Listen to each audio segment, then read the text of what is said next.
What was your "Eff it, I'm done helping others" moment? Story 1.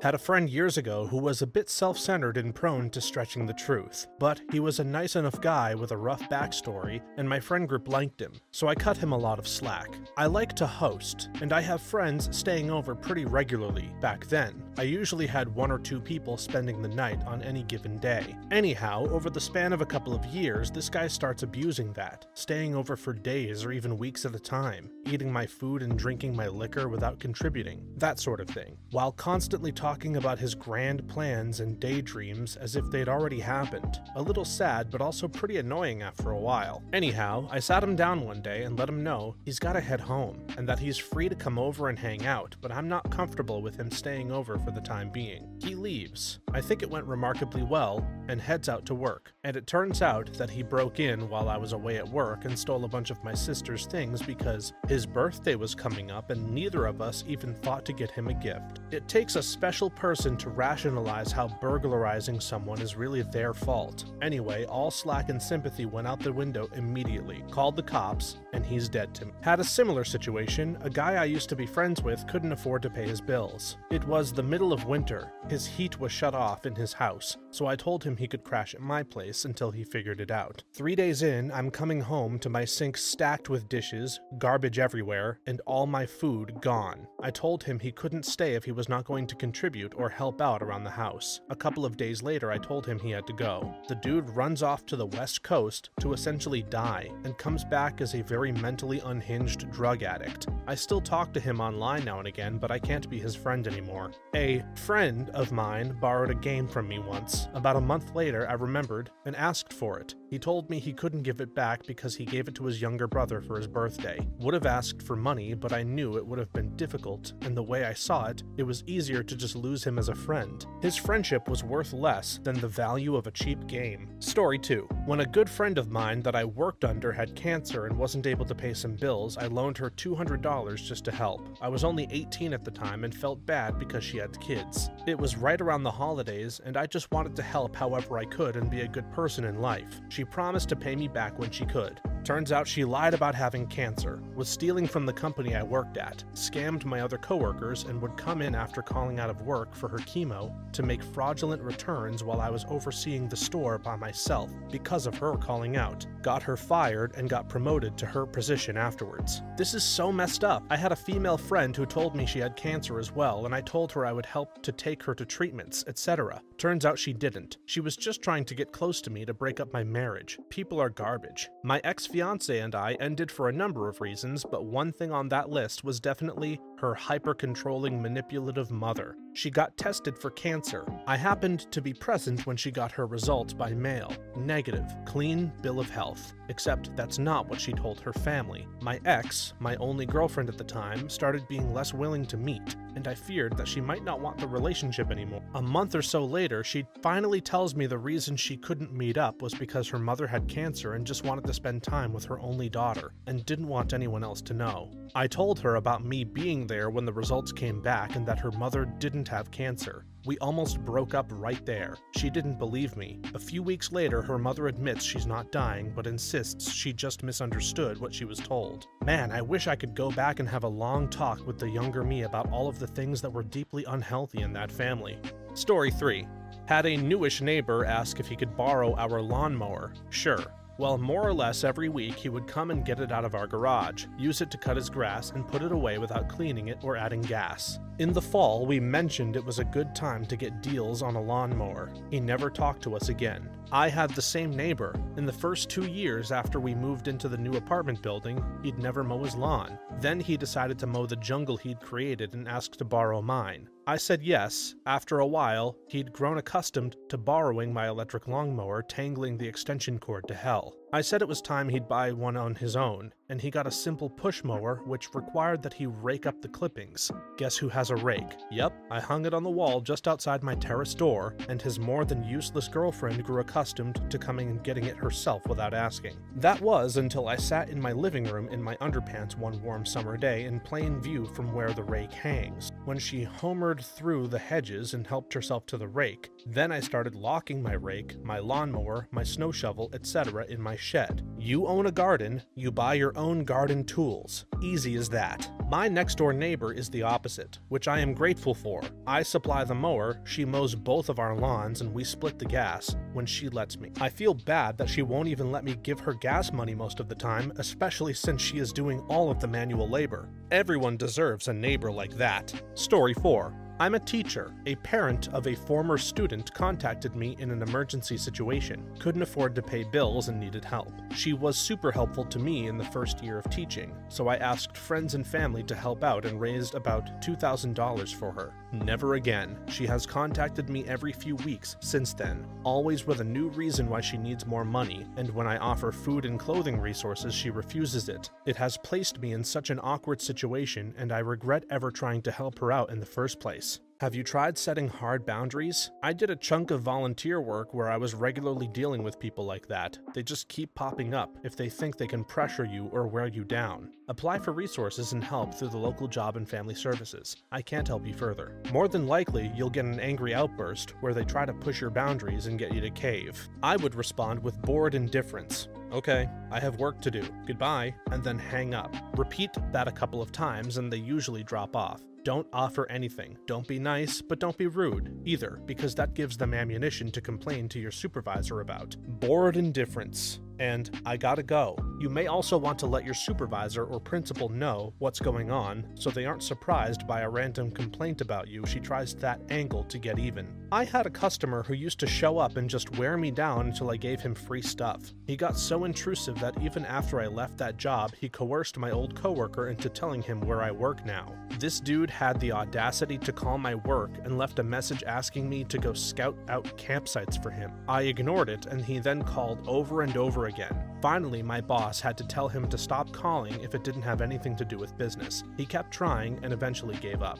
Story 5. My mother and her new husband had moved into a new place and invited all the kids over for Christmas. In previous years, we would buy a whole turkey dinner from somewhere so no one, me, had to cook. So imagine my surprise when my husband and I walk in, my mother walks out of the kitchen, hands me a spoon and says, "Good, you're finally here," and goes to sit down in the living room. After a quick and awkward conversation, it was determined that my job was to make sure everything currently in progress, or not even started, got to the table on time, while everyone else socialized. Basically, I was the help and should have realized that. So any feelings I had about that were my fault. I was a good cook, and my mother taught me everything. Not. So I owed her. So I did, and not knowing the family dynamics, my new step-siblings were very thankful and appreciative of all my efforts, which caused a meltdown from my mother about how we all should be thanking her. That was the first time I used a phrase that has come in handy for these situations. I'm so sorry. It will never happen again. And it never did. They weren't happy when they finally realized what that meant. This is selfish, but I want to know what the fallout was like. I guess it depends on what you mean by fallout. She decided it was completely out of line for me to complain, and if that's how I felt, we could just stay home from now on. As you can imagine, I was completely crushed that I wasn't going to be used for labor anymore and went completely no contact the next holiday. Probably more to do with being in Cuba, but whatever. The next year was Dad's turn, then a trip to visit my FIL the year after. Then I ruined Christmas because I didn't want to spend time with my family. None of the others wanted to be kitchen slave while she hosted. I never made her a meal again, but I know from my stepsister that she would get pissed off whenever one of my friends or family would make gushing posts on Facebook about my dinners, and all because someone dared to thank me for cooking. That's exactly what I wanted to hear. I'm glad OP is away from her now. Story 6.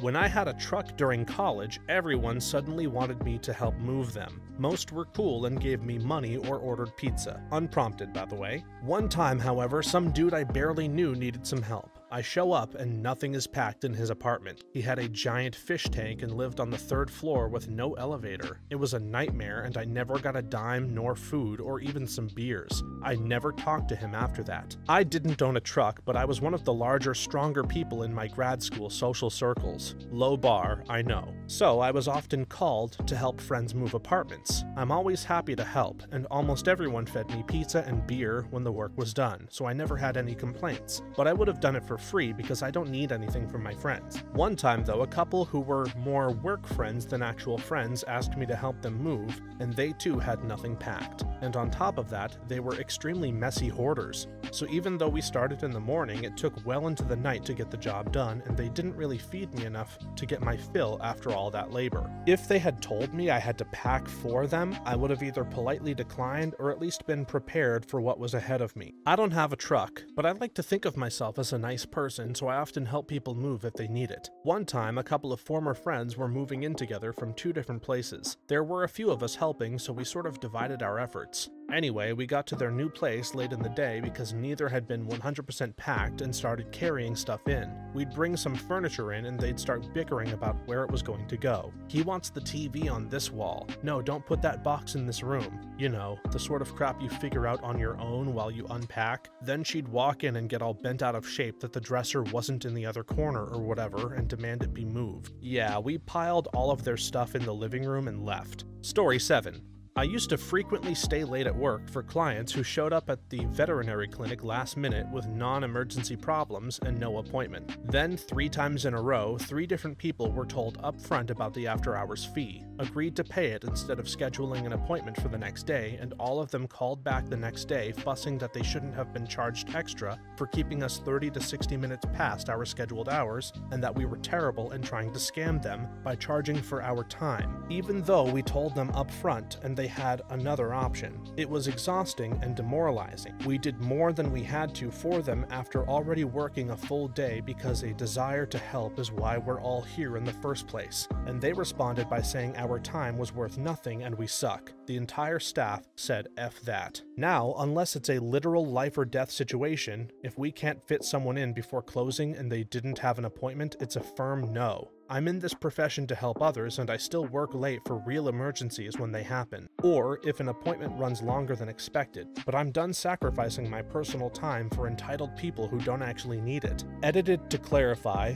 the people did pay, but they were calling later to complain about it and demand a refund or saying they were canceling the transaction on their card. Instead of dealing with the headache anymore, we stopped giving non-emergency walk-ins the option of being seen after hours. No animals were harmed, and the staff and their families are all much happier. Thanks for what you do. My cousin is a vet and his schedule is so messed up because of these types of clients. The clinic he works for only schedules appointments for half of the day and the other half is set up for walk-ins. It switches between morning and afternoon depending on the doctor. Sometimes he comes home at 6, some nights it isn't until 9 or 10. He says there are just some cases that you know are going to take all day and there isn't anything you can do to help. Those are always the thankless cases. It is pretty draining on him and the rest of their team. It sucks that the bad clients and experiences are what stick out and are easier to remember. I guess I just want to say there are tons of people who are so grateful for the time and effort you put in. I had a dog break his leg at 6 p.m. jumping from a golf cart my mother was driving and landing wrong in Lawton, Oklahoma. I gladly paid $750 for the vet to come in after hours on top of the $600 bill, and gave us an x-ray, set, cast, and send us home with pain meds. Offered to take him home with him and watch him for no charge, but no way was he getting out of my sight after that. Emergencies are expensive, and you don't negotiate the price of a water hose when your house is on fire. Josh Lyman. Story 8. We were asleep one night when the window was open. We wake up because there was a couple walking down the road arguing. The girl is closer than the guy. Next thing we know, the girl is banging on the door begging to come in. We called the police. They get there and the couple are gone. They tell us that it's a common ruse being used in an area to get you to open the door so they can rob you. Had something similar happen when I was a kid, early 2000s. A lady knocked on the door in the middle of the night holding a toddler who was asleep. Mom answered and the lady asked if she could come inside because her car broke down. My mom was generous and kind to a fault, but something felt off. She said, "You can't come in, but I can call a tow truck or your husband to come help." The lady says no, but why won't you let us inside? My kid is cold. The mom was even more suspicious and told me to grab some blankets from the cupboard. We could wrap the kid in blankets until someone came to help us. The lady got all pissed off and walked away. Guess she didn't need help. I still have no idea what she actually wanted, but it was obviously not help with her car. I went into my office late one night and heard a couple having a massive argument behind the building. Run out back and the guy has the woman backed into a corner, threatening her and screaming. I call 911 and get the guy away from her, thinking I'm about to have to kick this tweaker's ass when the cops finally show up. The guy gets arrested, and the woman goes crazy on me for calling the police. I just tell her sorry, but I'll do it every damn time. 3 nights later, the alarm goes off at work, and the front store windows of the office are busted out. The same tweaker guy and the same woman are caught on security video throwing bricks through the window. The cops said they were surprised it took that long. Story 9.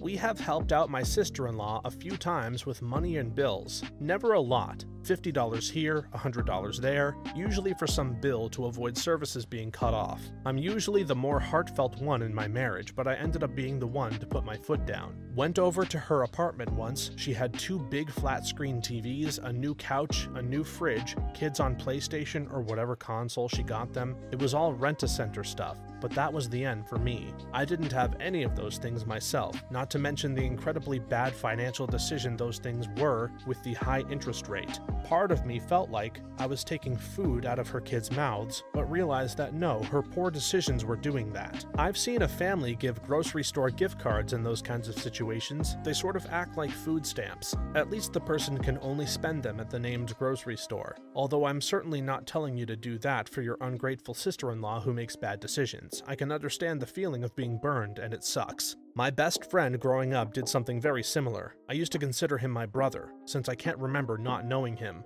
Well, he ended up bad off on drugs and boozing too much, which I was aware of. Yet the first few times he asked for money to get food or to cover bills, he always paid me back that Friday as agreed. Started out as $50 to $100, then one time I floated him $200 and he didn't pay me back, saying he would next week. Didn't see it. Heard from my sister that he hit her up for money. I was done then. He is in jail now and wants me to send him care packages. You screwed yourself, bud. Also, when I talked to his now ex-wife, she never knew anything about me giving him money when he told me it was her idea to ask me. Ungratefulness seems to be a recurring theme here. Story 10. The day I realized that no one wanted to help me in return. Look, it's not about doing something for someone to get something back, and I will always help whoever I can that needs it. But when the same people consistently ask for help or money or what have you, without actually wanting to help you when you need it, or just hang out and be friendly in general, is a huge red flag. I got a cousin I've had to cut off from money and help. She fails to realize exactly how often it is that she's mooching from family. When we were all at Grandma's funeral, that's when I found out she did it with everyone in the family and everyone had to cut her off. I feel bad because she does want to hang out socially and is super nice and friendly to me, but it's that pattern that every time we hang out I'm being hit up that really killed our relationship. My wife had to do the same thing. We gave my cousin a very nice bed that she ruined and then constantly asked for our help to move, as she was one of those people who could either get along with roommates but not pay her share of the rent, or live with people she hates but can pay rent. When I was 28, I had a mentor who got me to read a lot of good books. Later on in life, I had a bit more money than my friends. Some would ask me for money. I would buy a copy of the book The Richest Man in Babylon and tell them to read it. Then after that, we would go to a cheap bar, have some beers and wings, and talk about the book. On me. If they understood it, they would get $200. If not, $50. I wouldn't tell them what sum of money they were getting. I would say, I'll give you $50 to read this book. 3 people have read it. 1 person got $200. And a lot have a $5 200-page paperback they have never read. And the dude I gave $200 to, he gave it back to me a year later. Best $200 I've ever spent. Story 11. When I dropped my rates significantly to help a struggling family with childcare, Blended Family needed to find childcare for their emotionally damaged children who had been hospitalized by mom's boyfriend. Both parents worked, and my wages were paid through a charity scheme. It was hell. They were utterly useless as people, let alone parents. They took the piss and ended up basically doing nothing with the house or children and ended up owing me nearly $2,000 due to them committing benefit fraud and pocketing what they should have been passing on to me. The final straw was when they asked me to babysit that night as they needed to go out on the lash. It's been stressful, whilst telling me they couldn't afford food, let alone pay me. Never again will I fall for a sob story. I used to volunteer for an organization that helped women get jobs. They'd send babysitters to women's homes so they could go to job interviews. It was totally fine if these moms did a quick essential errand, like grocery shopping after the interview. I watched one woman's kids 5 times and assumed she'd just had bad luck in her interviews, but she always came back with a fresh manicure. I learned she'd been blowing off the interviews the organization had been setting up to get drinks with friends and get her nails and hair done. I had a coworker in tears once telling me she had nothing to feed her kids for dinner, no laundry soap to wash their clothes, etc., etc. I fell for it, gave her money to buy the kids food, and brought her some laundry stuff from home. The next day, she shows up to work with 2 Red Bulls and a breakfast sandwich from a drive-through coffee stand with her nails done. Never again. When my dad was in nursing school, he had a big group over for a final studying session, and one of his classmates couldn't get a sitter. Well, at the time, he had 4 kids, and I was 14, and he asked if I could wrangle her kid and my siblings to keep them out of the way of everyone studying. The plan for the siblings was cartoon movies, some popcorn, and dinner later. The plans for my father's classmates' kids were, I can watch them for free, no problem. She showed up with 5 kids. I now had 8 under 8-year-olds to wrangle, and I got yelled at every time one of her kids got near the study group. They were screaming, yelling, messy, hitting each other, biting my siblings' demons. After 4 hours, I was sick of it. The kids were hungry, and the adults asked me what was for dinner. After a while, it became obvious that Dad and company weren't studying. They were talking and laughing, and I could hear them making fun of me. So I gathered up the classmates' kids, walked them over to the group, and said, well, since you're done, I'm done watching your kids, and just went into my room and shut the door. As the oldest kid, I was always volunteered by my parents to babysit kids I didn't even know the names of. It got old really fast. Now, if someone asks me to babysit because they heard that I have 18 brothers and sisters, I demand $50 up front and a written agreement that I get paid an extra $10 for every hour plus $10 per kid. I haven't babysat in ages. Being an older sibling really does suck most of the time. But now that my sister and I are both adults, I love having a sister. Story 12. Was donating baby/toddler clothes to a mom in need through one of those Facebook donating pages. She didn't have a car. I did, so I drove 30 minutes away to deliver the stuff all for free. Got in a bad accident less than 5 blocks from her house, so I texted her to see if she could come get what she was able to because my car was totaled. She wouldn't walk the 4 blocks, then reported me to the group and got me kicked out for not following through. I ended up with a fractured sternum. Yeah, screw that. Never again. These types of stories really make my blood boil. Total disregard for personal time and going out of the way to do something for someone. I have zero tolerance for that type of stuff now. I sell stuff on OfferUp and have too many incidents where I'm waiting at the meetup spot and they ghost me last minute. My last straw was this lady who ghosted me on meetup day after weeks long of rude and hostile negotiation and me giving in and driving really far to meet her. I created a new account and messaged to buy her heaviest and clunkiest items, then ghosted her after telling her I was coming. Petty, but I was done. I got a computer chair from a free group on Facebook once, drove out there and picked it up. But after rolling it out to my car, and as I got it in the back, I realized these people would pick their nose and wipe it under the seat. It was disgusting, but I really needed the chair, so I brought it home, cleaned it up, and made the seat like new. I posted a PSA in said group, not tagging anyone and blocking it from view so as to not cause drama, simply stating that even if it's a free group, at least try to be decent and clean the items if you can. Of course, someone sent it to said person, and it was a conflicting conversation within the group. Some said I was an a-hole, others took my side, but the person who gave it to me really tried to say I was lying and it was their 2-year-old who probably did it. Then ran to another group to smear me and say I was a bad buyer for saying they gave me a booger chair. I just left all the groups. I left every one of those soccer mom horse crap pages too. God, the people on Facebook piss me off. Story 13. This is more specific to the teeny tiny town I used to live in. Used to believe I was valued by the community. Used to actually believe in that community spirit, that soul if you will. I had seen it and participated. When I left my marriage of almost 13 years, there had been about 10 years of domestic violence. I well and truly thought the community would help me out if I needed it and reached out, as I had seen so many other times in the 15 years I had lived there. Nope. Got quite the opposite.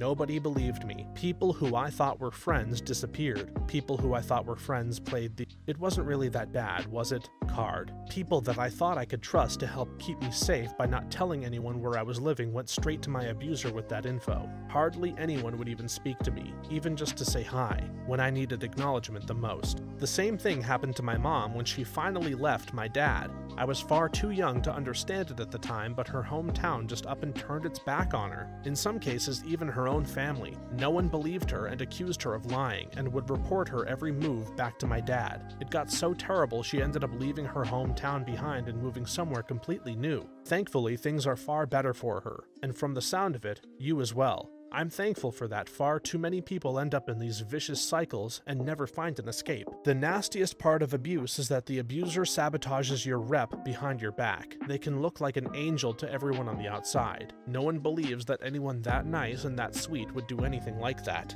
It's all a part of the freaking abuse. My old boss pulled that. Some people still think she was a wonderful person and did no wrong and can't grasp why she left. Like she was an abusive, lying POS. But damn does it hurt knowing how easily people can be twisted by lies.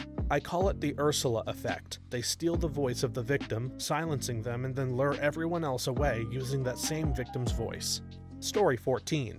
I was 16 and only had 10 euros with me. Homeless lady begging for money. I told her I wouldn't give her money. Went to the local supermarket, bought 2 packs of milk, some bread, some cookies, a bottle of juice, and some cooked chicken. Went and gave it to her with all kindness. 1 hour later, I passed by the same street, and everyone was on the floor, thrown away, not even eaten or open. My mom did this for a guy on the corner one time, pulled off to the side to McDonald's and got him a bunch of food, and circled back around to give it to him. He straight up told her because he was an addict, he couldn't keep down solid food. He took the drink and thanked her, but she looked completely defeated. I was hustled by a young guy at a gas station who ran out of gas, needing to visit his dying mother, blah blah. I said, okay, which pump are you on? I'll go to the clerk and give them a few bucks for your gas. He wasn't ready for that, so he said his car wasn't actually there. It was a few miles up the road. I asked him how he planned on getting the gas there, and he was totally dumbfounded. I said, you need a gas can, right? He agreed, so I said I'd buy him a gas can, pay to put a gallon of gas in it, and he could hop in the bed of my truck and I'd take him to his car so that he could at least get it to the gas station. He told me he'd rather just have the money. I said there's nothing else I can do for you. All of these stories have so many different layers of heartbreak. It's tough out there. Story 15. Worked in Baton Rouge for a decade, 1999 to 2009, and would regularly drive to the homeless I saw around town. Generously, if I can say that without being a douchebag. In 2008, I was on a run for work, and a guy caught me near the Target. He had nothing. He was homeless, and on top of it, had been robbed an hour ago. No worries. Empty my wallet for the man. We all need help. Coming out of the shopping complex, I see him hiding in the bushes, opening a pack of smokes on a laptop while on his iPhone. Then a month later, I saw a man I regularly donated to on Government Street. I would catch him on the weekends, but this weekend my drop-offs started early, so I saw him as he arrived in downtown BR. I sat behind the TV station waiting for a pickup, and this cat got out of the new car, changed into dirty clothes, and grabbed his sign from the trunk and headed off to his corner. I have given food and connected people with charities, but I have not given a penny to a beggar since then. Most of the people standing at intersections are scammers. There are even news reports about it. Thanks for watching until the end. If you have a similar story to these that you'd like to share with us, please leave it in the comments below. If you enjoyed this video, please leave us a like and subscribe. For more videos like this one right now, please stop by our channel. Thanks again, and see you next time.